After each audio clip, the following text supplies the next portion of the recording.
वैशाली के अध्यक्ष ने मुझे कहा कि तुम एक बैठक एक समाज का बैठक था वैशाली में लोजपा के प्रत्याशी। प्रधानमंत्री नरेंद्र मोदी बीजेपी दफ्तर पहुंचे, पटना आए थे तो भाजपा कार्यकर्ताओं से मिलना प्रधानमंत्री नहीं भूले। इस बीच प्रधानमंत्री नरेंद्र मोदी का एक वीडियो निकलकर सामने आया जहां बीजेपी दफ्तर में मौजूद बीजेपी के कार्यकर्ता, पार्टी के नेता और दफ्तर के अंदर मौजूद लोगों से बिहार के लोगों को लेकर, बिहार के वोटर क्या सोचते हैं, प्रधानमंत्री नरेंद्र मोदी ने उनका फीडबैक लिया। इसी दरमियान वैशाली लोकसभा सीट पर जहां बीजेपी के सहयोगी दल के उम्मीदवार हैं, उनके खिलाफ लोगों का गुस्सा था और इस बात की जानकारी प्रधानमंत्री नरेंद्र मोदी को बीजेपी के कार्यकर्ता और पार्टी के नेता दे रहे थे कि उनके सहयोगी दल के उम्मीदवार को लेकर कितनी लोगों के बीच नाराजगी थी। प्रधानमंत्री नरेंद्र मोदी ने जैसे ही ये सवाल आया कि वोटर क्या सोचते हैं, लोग क्या बोलते हैं, जहां वोटिंग होनी है वहां पर लोग क्या बोल रहे हैं और लोगों के बीच नाराजगी किस मुद्दे पर है,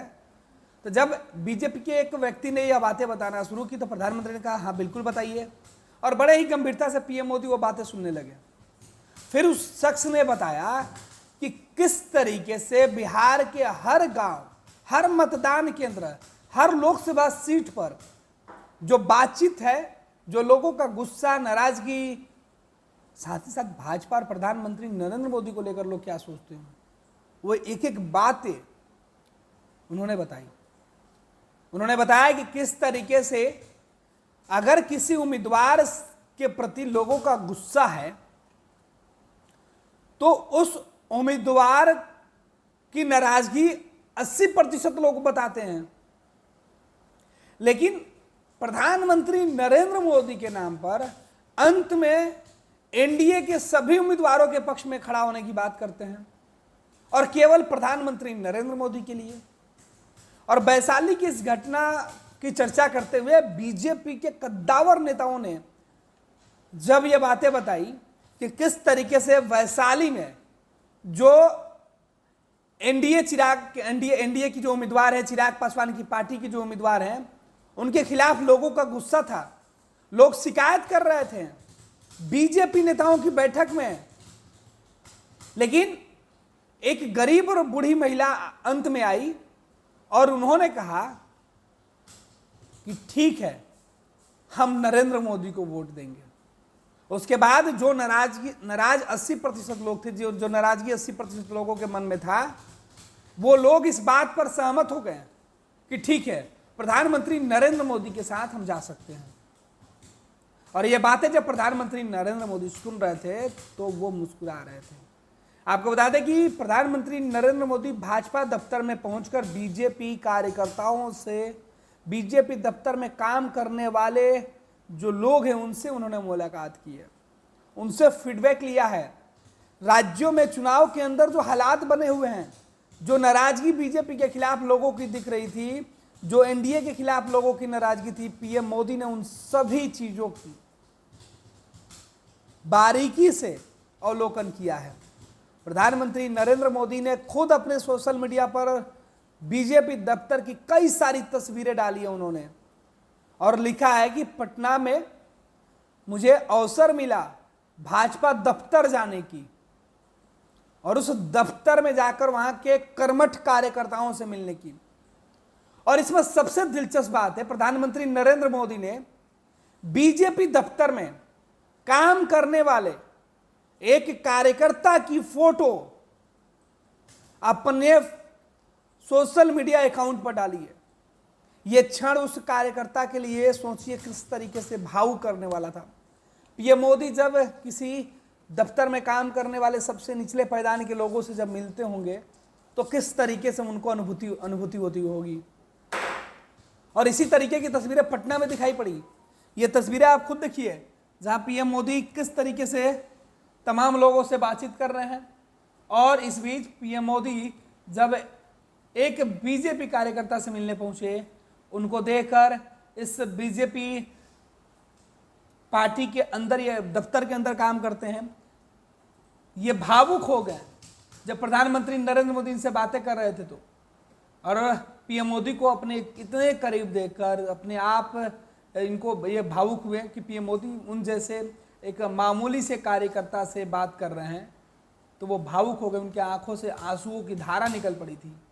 पीएम मोदी उनको ढाढ़स बंधा रहे हैं। ये तस्वीरें दिख रही है किस तरीके से